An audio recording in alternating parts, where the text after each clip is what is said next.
¿Cómo están? Me da nuevamente mucho gusto ver a través de ustedes iniciar esta sesión. El día de hoy vamos a hablar de varios temas muy interesantes que tienen que ver o que están en consecuencia con lo que hemos hablado ya antes. Vamos a hablar acerca de las emociones, de los desajustes que hay en el ser humano, de los sentimientos, de conflicto. Vamos a ver varias cosas interesantes que tienen que ver o que pueden llegar a afectar nuestro desarrollo humano. Vamos a iniciar el tema 3.3, que se llama los desajustes emocionales y el desarrollo humano. ¿Cuántos de nosotros no hemos sufrido ya o padecido un desajuste emocional? Todo el mundo debe pensar, bueno, ¿y eso qué es? ¿A qué se refieren con desajuste emocional? Bueno, vamos a revisar qué son los desajustes emocionales. Los desajustes emocionales son estados de ánimo donde hay un conflicto interno y donde prevalecen sentimientos sin resolver. Es decir, normalmente en la vida cotidiana nosotros nos enfrentamos a diversos factores. Factores que tienen que ver con mi estado de ánimo. Llámese en la casa, con la familia, en la escuela, en el trabajo.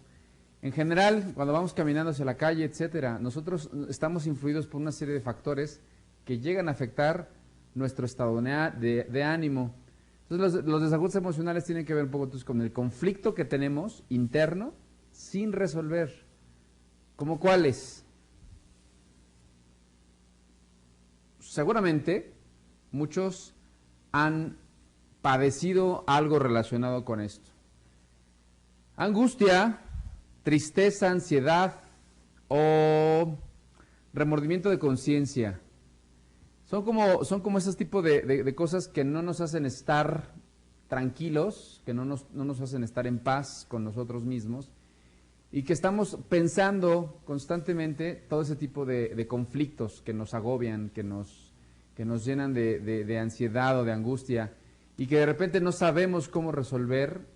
Y en el mejor de los casos, cuando identificamos realmente que sí hay ese sentimiento, pues buscamos ayuda.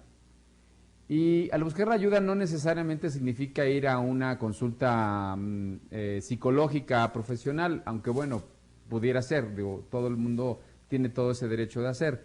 Sin embargo, bueno, con compartirlo con alguien, con comentarlo con alguien, con algún amigo, amiga, con alguna persona que ustedes consideren como de su confianza, pues pueden platicar desde hoy, ¿sabes qué? Me siento angustiado, ¿sabes qué? Me siento triste, estoy muy ansioso y tengo ciertas cosas que no me hacen estar tranquilo. La recomendación siempre va a ser hablarlo. Nosotros estamos siempre muy inmersos en la cotidianidad, en el día a día, en el acelere de la ciudad, de todas las actividades que hacemos todos los días. Y muchas veces no logramos identificar que estamos padeciendo algún conflicto emocional. Ese conflicto emocional nos produce una alteración, un conflicto y que no podemos resolver. Vamos a dar algunos ejemplos de estos estados emocionales. Dijimos el primero que es la angustia. ¿Qué es la angustia? La angustia es un trastorno de ansiedad por el cual una persona tiene ataques de miedo y ansiedad intenso. Yo les decía la sesión pasada que ustedes, ¿qué les da miedo? Les decía que a veces muchos les daba miedo pues, las alturas, les daba miedo los animales, cierto tipo de animales, les daban miedo la oscuridad, los lugares muy encerrados, etcétera. Entonces, esos miedos que nosotros tenemos, porque todos tenemos miedos, solamente hay que reconocerlos, que sí es importante saberlo. Todo eso es producido por una angustia, por esa incertidumbre de no saber qué va a pasar, ¿Qué me va a pasar si me voy hacia arriba a las alturas? ¿Qué me va a pasar si me quedo en un lugar encerrado? En fin, entonces la gente empieza a padecer ese tipo de síntomas, ese tipo de alteraciones que no los hacen estar consigo mismo de forma tranquila. Entonces, primero de ellos es la angustia, es ese miedo que nos provoca alguna situación que en algún momento tenemos que superar, que tenemos que resolver. La segunda es la tristeza, sentimientos de dolor en el ánimo provocados por un suceso negativo. La tristeza es un sentimiento humano muy natural, como la alegría, como la euforia, etcétera. Entonces, nosotros normalmente cuando nos pasa un suceso inesperado, negativo, que afecta nuestra autoestima, que afecta nuestra actividad diaria, que altera un poco nuestra condición o nuestro entorno, muchas veces nosotros nos llegamos a sentir tristes. Hay quienes de repente dice uno, oye, es que me siento triste, pero no sé por qué, me siento mal, ¿no? De repente alguien no sabe describir qué es ese sentimiento, qué es eso que está padeciendo en ese momento. Dice, oye, me siento mal. No tengo hoy ganas ni de salir, no tengo hoy ganas ni de hablar con nadie, no tengo ganas de levantarme de la cama, etcétera, ¿no? Entonces, todos esos son trastornos, son alteraciones emocionales, es un conflicto que no logro identificar y por tanto no lo trabajo y no lo resuelvo. Eso es un tema súper importante. Hay que identificar las cosas que nos hacen sentir triste e insisto, son situaciones naturales que a todos nos pasan, que nosotros estamos siempre con esa posible vulnerabilidad de padecer algún tipo de alteración como esta. La siguiente es la ansiedad. ¿Qué tal la ansiedad? ¿Cuántos de ustedes no han alguna vez experimentado esta sensación? Dice que la ansiedad es un sentimiento de miedo, desasosiego y preocupación. Hay muchas manifestaciones que hay alrededor de la ansiedad. Una típica, como lo muestra la foto, es que la gente se muerda las uñas.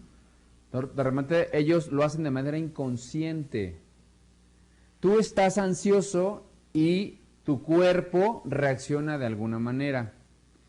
Tú estás ansioso y tu alteración psicológica se manifiesta. Ejemplo es esto que vemos en la fotografía. Tenemos a alguien que se muerde las uñas, las personas de repente que están en el escritorio, ¿no? Haciendo movimientos de ansiedad con los dedos, de repente eso también te da indicios de que es una persona ansiosa, que ya está dispuesta a cambiar su situación, dispuesta a moverse. Hay gente que mueve mucho las piernas, cuando uno está sentado y de repente ves cómo balancean la pierna, una más que la otra, quiere decir que es un signo de ansiedad. La gente de repente le llega a sudar las manos también, hay mucha gente a la que les sudan las manos y eso es también producido por la ansiedad, por lo que tú estás en descontento con algo, por lo que tú tienes cierto miedo a ver qué está pasando, te desesperas, eres poco tolerante a lo mejor a las situaciones que están pasando en ese momento, y tú ya lo que quieres es resolverlo. El tema es resolver lo que está pasando ahí, que te está afectando y que te está poniendo ansioso. Entonces todos tenemos alguna vez, o hemos experimentado alguna vez, o hemos visto alguna vez, alguien que se pone ansioso, que ya quiere salir, que quiere rápido, que las cosas se resuelvan rápido, empieza a alterar y resuelve, ¿ok? Otro que podríamos mencionar es el remordimiento de conciencia. Es el sufrimiento que surge tras haber cometido una acción incorrecta, equivocada o injusta. ¿Cuántos de ustedes, cuántos de nosotros no hemos dicho al siguiente día, o a la siguiente hora o al siguiente minuto, híjole, no debí haber hecho tal o cual cosa. No debí haberme venido por X camino porque sabía yo que estaba mal en mal estado el camino. Entonces tomas una ruta diferente, de repente llegas y dices, híjole, no debí haberme ido por la otra ruta. O simplemente cuando alguien está en su trabajo, ¿no? Y de repente toma una mala decisión. Acuérdense que nosotros en el trabajo normalmente estamos haciendo acciones o conductas, y las conductas, acuérdense que son observables. Y muchas de esas conductas observables son derivadas de una decisión que nosotros tomamos. Entonces dice ahí remordimiento de conciencia, una acción incorrecta, algo que yo hice mal. ¿Cuántos de nosotros no estamos en un centro comercial y de repente llegamos con el auto y nos estacionamos en el lugar para personas con discapacidad? Eso es pésimo. Que nosotros estemos haciendo algo incorrecto, de repente te bajas del coche, porque a lo mejor lo que tú quieras, tienes mucha prisa, no te vas a tardar, voy y vengo rápido, etcétera. De repente sales y cuando regresas ves que alguien anda buscando un lugar para estacionarse ahí y justamente es aquel que necesita el lugar. Entonces te viene un remordimiento de conciencia y dices, no debí haber hecho eso.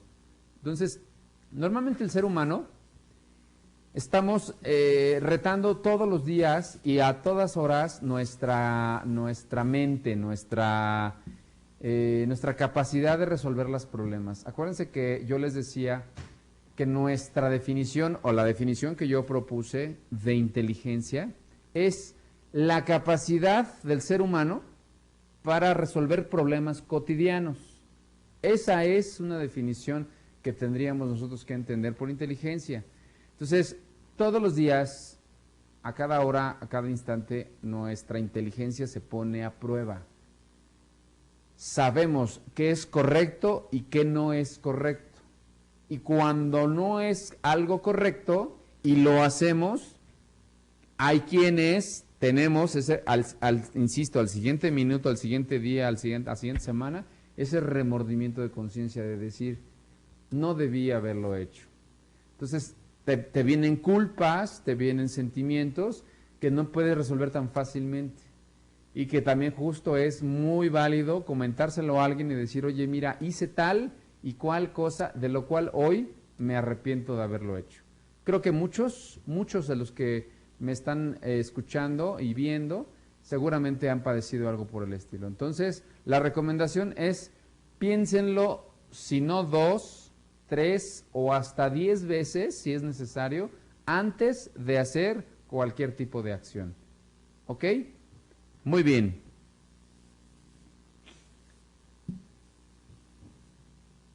Dicen que el tema de los trastornos emocionales, o mejor dicho, lo que se espera, y una característica del ser humano es que se comporte de una manera correcta, de una manera ideal, digamos, para la sociedad o para el entorno en el que se desenvuelve. Dice, es característica del humano ordenar su comportamiento encauzándolo hacia objetivos y muchas veces no se consigue. Todos partimos del principio de que nuestra conducta tiene que estar encauzada hacia los objetivos. Acuérdense que el objetivo es lo que quiero lograr. ¿Qué quiero lograr? ¿Cuándo lo quiero lograr? ¿Y para qué quiero lograr mi objetivo? Ese es como el planteamiento general que nos debemos hacer cuando hablemos de un objetivo. Entonces, se parte del principio que todo el ser humano encausa todos sus esfuerzos, sus conductas, sus acciones hacia algo que es el deber ser. Y luego, muchas veces, por factores externos, no se llegan a dar de una manera lineal, de una manera homogénea, sino que empiezan a haber variaciones. Esas variaciones van a afectar a nuestra sociedad, a nuestro entorno, a nuestro sistema. ¿Qué es lo que más desestabiliza a las personas? Lo que más desestabiliza a las personas es el cambio. Acuérdense también que en alguna sesión atrás yo les mencioné que lo más importante, o mejor dicho, lo constante, ¿qué es lo único constante que hay? Es el cambio. Entonces, como hay cambios y cambios, eso desestabiliza, eso te mueve, eso hace que tú pierdas un poco el piso, pierdas un poco el terreno donde estar situado, para entonces sufrir algún tipo de trastorno, sufrir algún tipo de situación que te hace perder un poco la razón, te hace perder un poco la conciencia, te hace perder un poco el terreno donde estás pisando. Entonces, lo más característico, lo más que puede desestabilizar a una persona es el cambio.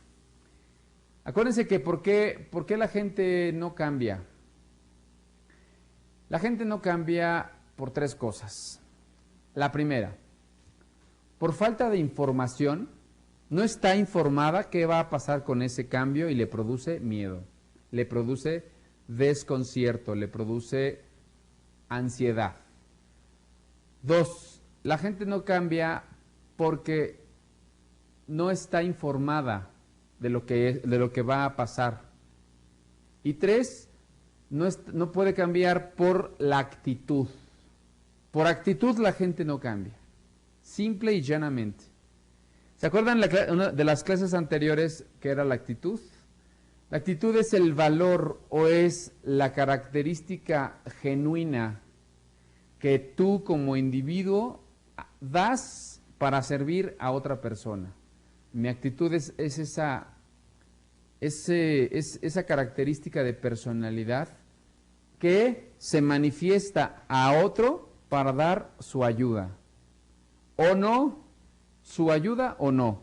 Es decir, si tú vas por la calle caminando y de repente vas a pasar a una persona de la tercera edad, mi actitud puede ser la de ayudarle, pero de manera genuina, a que cruce la calle, o bien decidir no, ni siquiera voltear a verla, sí la vi, pero me hago como que no la vi y me sigo porque tengo mucha prisa, porque se me hace tarde, etcétera. Entonces, la actitud es ese interés por ayudar a alguien de manera genuina. Acuérdense que la actitud se contagia. La cantidad de personas que de repente hacen que las cosas pasen, esas cosas pueden ser replicables. Esas acciones se manifiestan y se imitan, se contagian. ¿Ok? Podemos definir varios desequilibrios o desajustes o trastornos, ¿sí?, en la personalidad. De repente hay a quienes les producen trastornos en el sueño.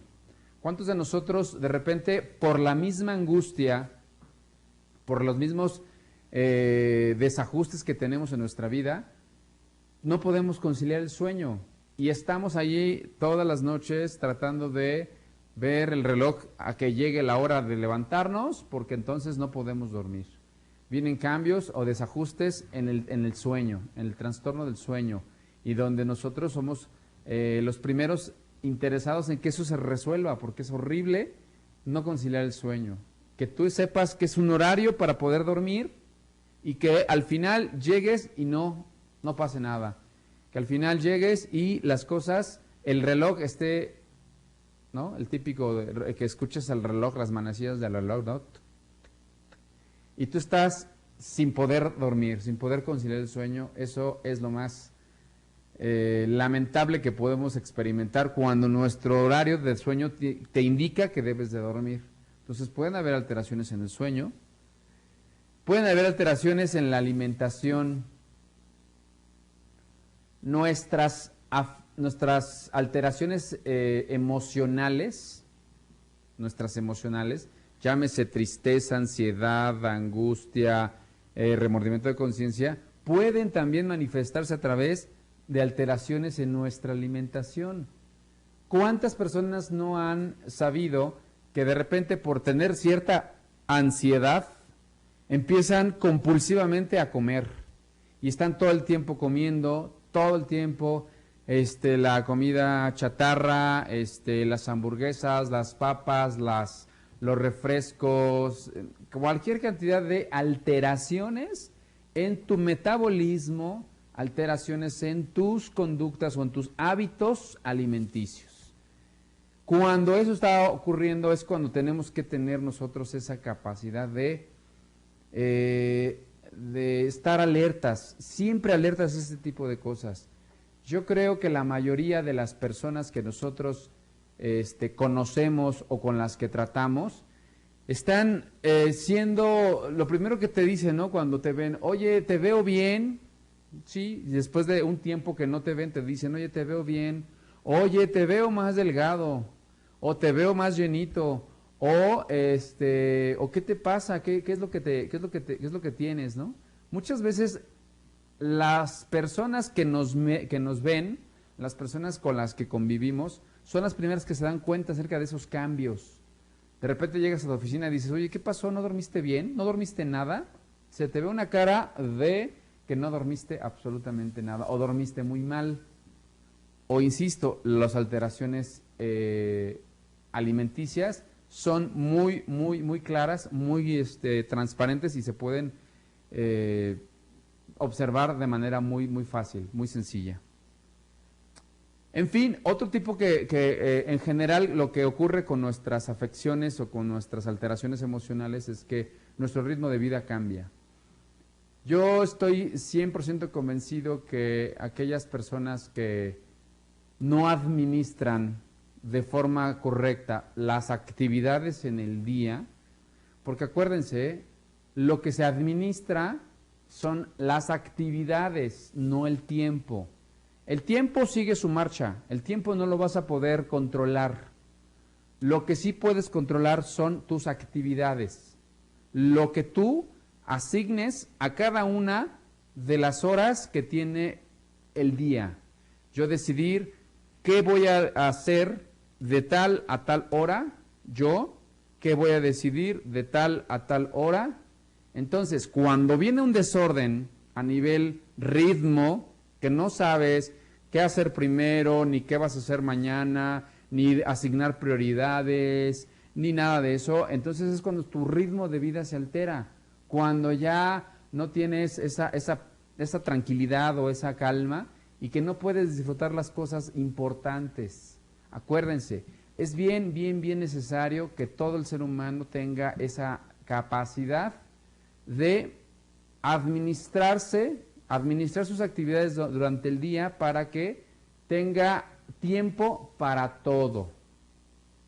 De repente hay quienes dicen, es que a mí me gustaría que el día durara 25 o 26 horas.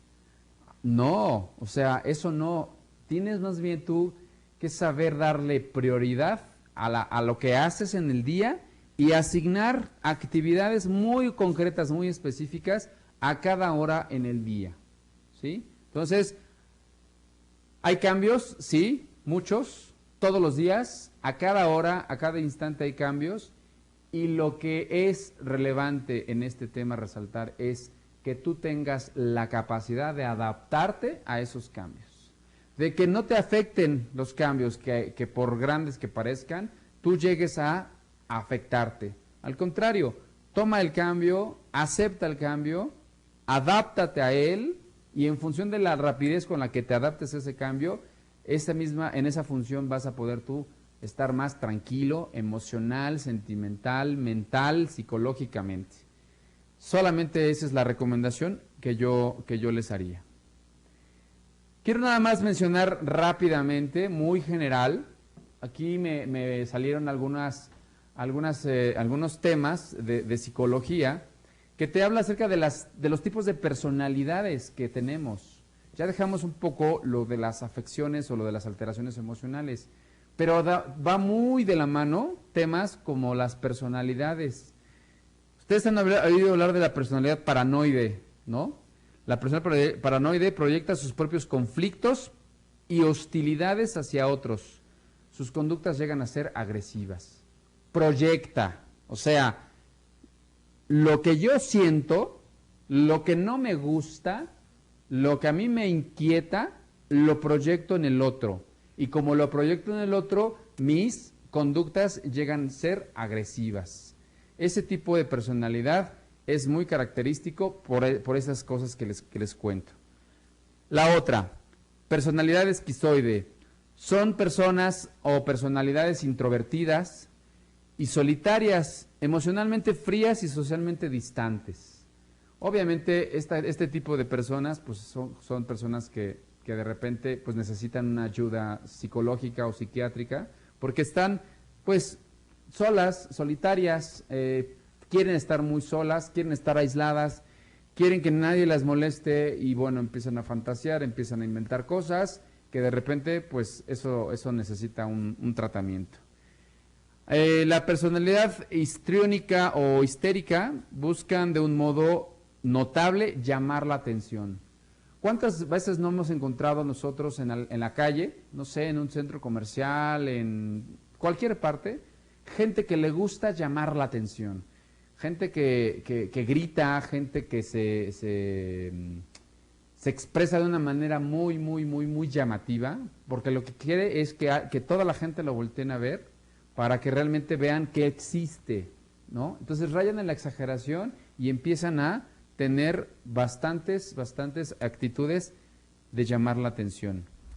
La personalidad narcisista tiene un sentido de superioridad y de una creencia exagerada de su propio valor o importancia. Es decir, el ego lo tienen hasta el cuarto piso, ¿no? Y eso que nada más hay 3. Hasta el cuarto piso tienen el ego. Acuérdense que ya antes hemos hablado del ego, ¿sí? Entonces, el narcisista a fuerza quiere implementar o imponer su superioridad, su mayor conocimiento, siempre quiere estar por encima de y muy egocéntrico. La personalidad límite. Son inestables en la percepción de su propia imagen, en su humor, en su comportamiento y en sus relaciones interpersonales. Es decir, se mantienen, como bien dice la personalidad, al límite. Puede que de repente vayan hacia arriba, pueden que vayan hacia abajo, pero están a un paso de caer a un lado o al otro. Personalidad evitadora, hipersensible al rechazo y teme comenzar relaciones o alguna otra cosa nueva por la posibilidad de rechazo. Gente que tiene temor al rechazo de la gente. Personalidad dependiente transfiere las decisiones importantes y las responsabilidades a otros. O sea, te vuelves codependiente de otro.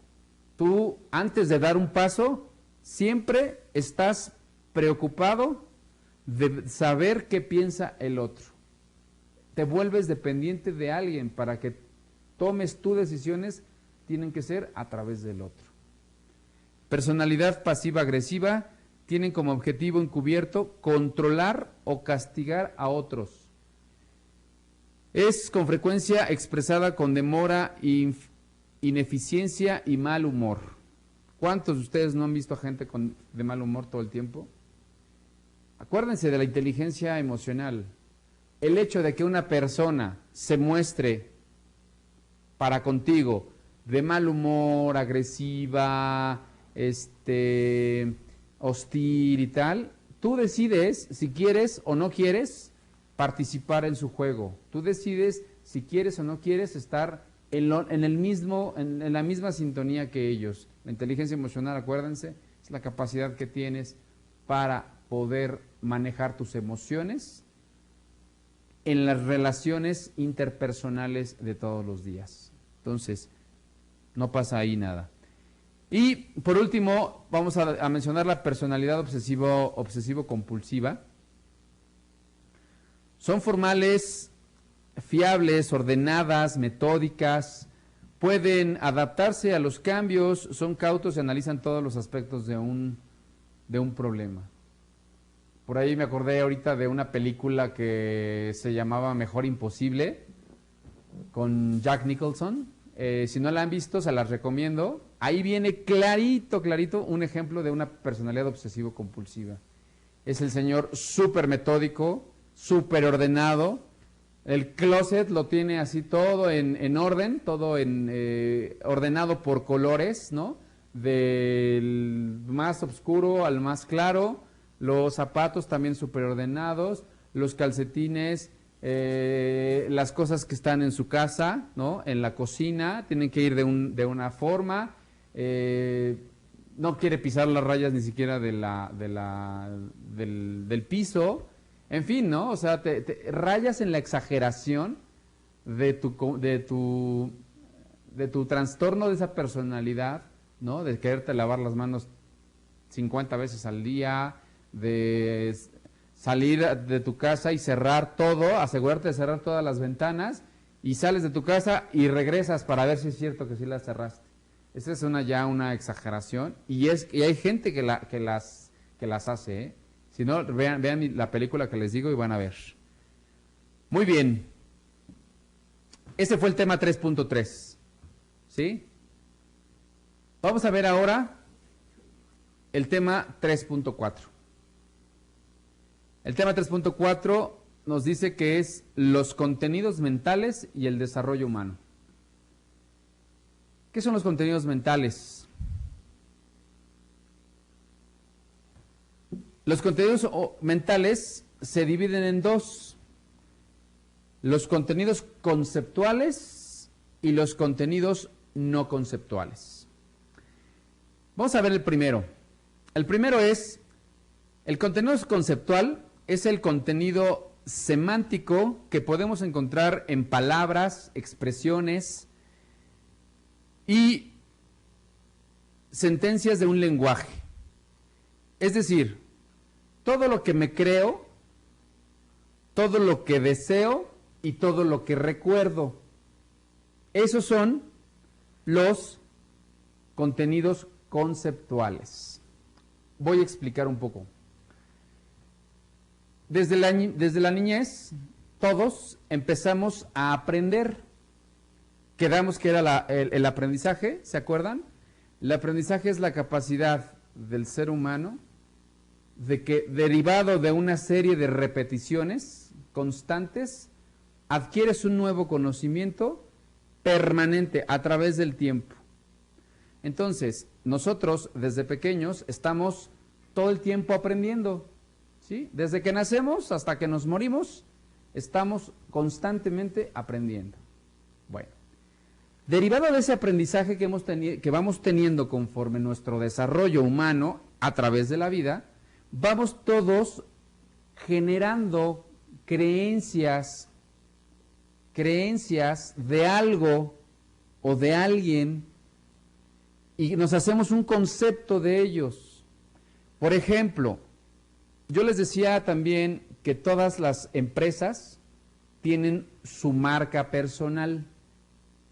Es decir, Coca-Cola, Bimbo, Liverpool, Walmart, todas las grandes corporaciones, cuando tú le dices a alguien, oye, Coca-Cola, automáticamente se le viene a la mente un recuerdo, se le viene a la mente una creencia del producto, y entonces define y detalla qué es para él Coca-Cola.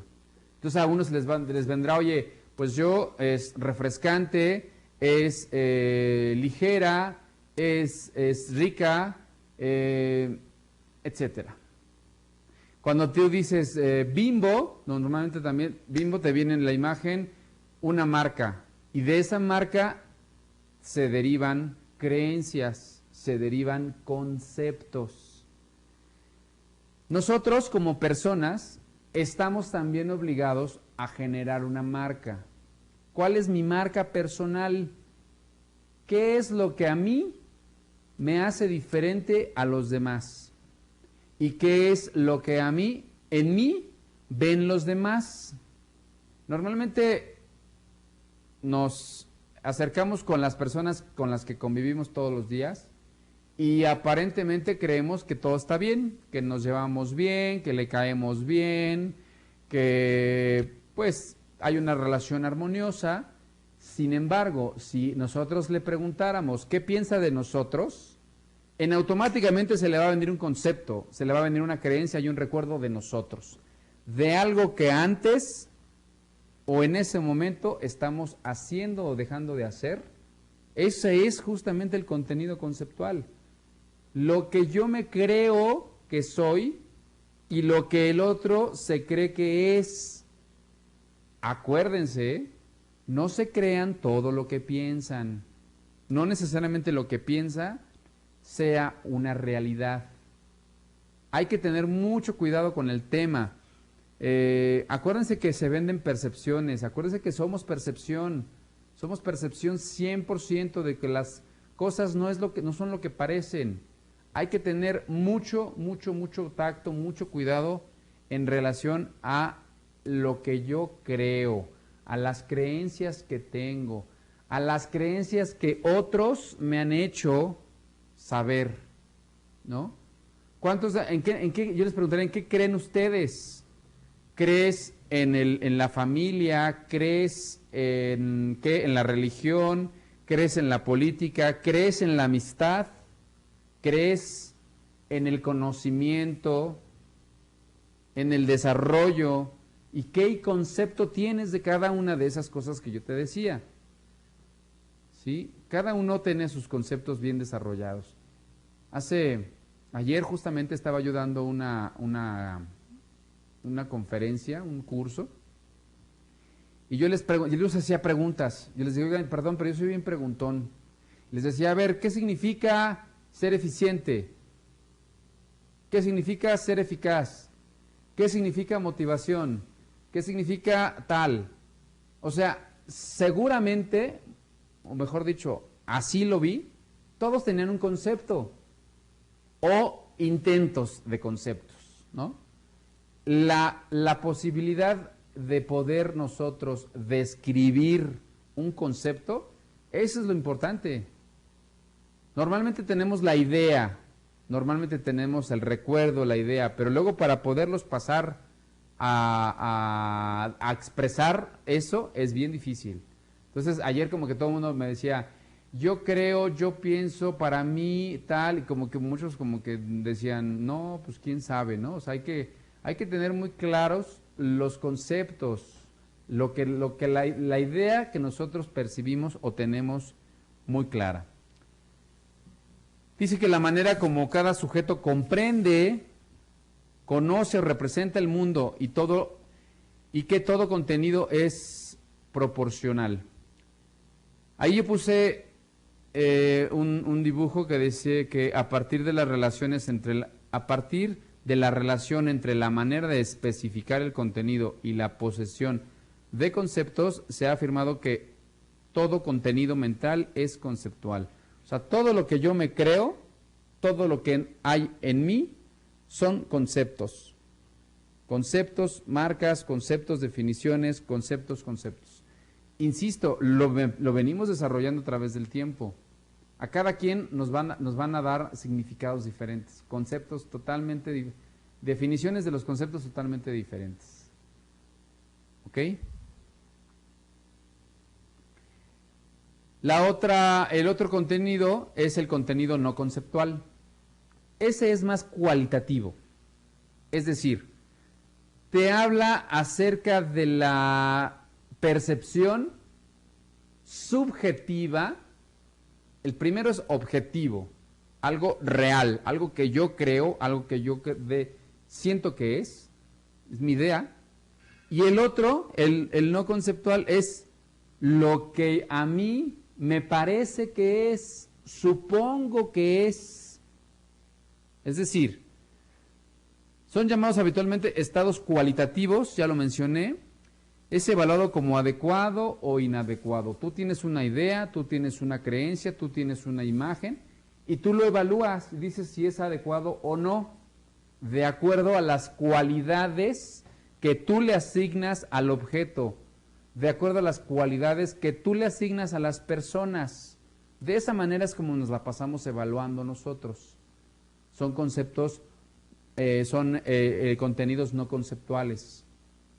Cualidades, les das valor, le das características muy relevantes.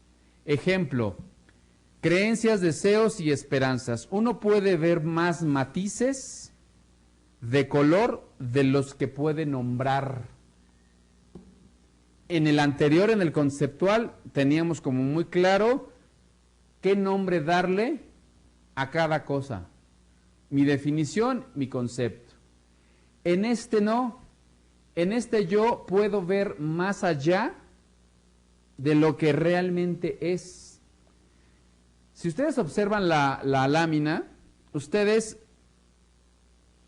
y les pidiera que contaran cada matiz que hay en la paleta de colores, seguramente no van a poderme mencionar todos y cada uno de ellos por su nombre.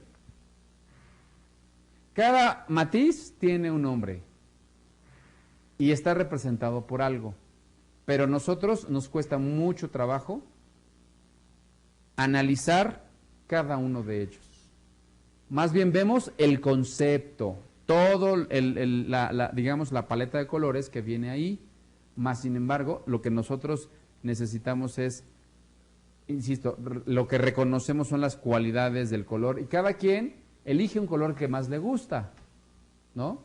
Porque eso me ha enseñado mi experiencia, eso me ha enseñado las vivencias pasadas. Ok, muy bien. En este caso de los conceptos mentales, entonces, hay dos. Uno, que te dice básicamente la razón, lo que he aprendido y a lo que yo le he definido como que algo que debe de ser. Yo estoy muy seguro que todos ahí están ahorita claros de que sus conceptos los tienen muy definidos o tienen la idea, por lo menos. Si no tienes una idea, entonces es porque pasan del otro lado, únicamente les das cualidades, pero no le das una definición. Por ejemplo, los valores. Hemos hablado antes de los valores, ¿se acuerdan? ¿Qué valor o qué definición le das a honestidad? ¿Qué definición le das a lealtad? A responsabilidad. Tú tienes una definición, eso se llama conceptual. En cambio, si tú dices, es que el trabajo me parece como no muy atractivo, le estás tú quitando valor al trabajo que estás haciendo o al trabajo que está haciendo otro. Le estás dando cualidades, dando o quitando. Puedes de las dos formas. Muchas veces lo que los seres humanos hacemos o estamos acostumbrados a hacer es más bien resaltar lo bueno, las cualidades buenas, eso sí, hasta arriba. Sin embargo, las que no, siempre se quedan rezagadas, siempre se quedan abajo. Y no podemos, y no debemos, mejor dicho, tener esas diferencias. Tenemos que buscar un equilibrio entre ambas para que nosotros podamos tener mejores interacciones. Ok, vamos a dejar hasta aquí esta sesión del día de hoy. Revisamos dos temas. El primero fue los afecciones emocionales o trastornos emocionales. Hablamos de la tristeza, angustia, miedo, remordimiento de conciencia y cómo se manejaban. Después hablamos acerca de los conceptos mentales. Ya dijimos lo que defino como concepto, algo que ya sé, una idea, un recuerdo, una experiencia, y otra cosa que se me presenta nuevamente y que yo le doy valor, que yo resalto las cualidades de ese algo y a partir de ahí le doy una definición sin que necesariamente sea como la otra. ¿Ok? Muy bien. Vamos a dejar hasta aquí entonces la sesión y yo los veo la próxima sesión. Que estén muy bien. Gracias.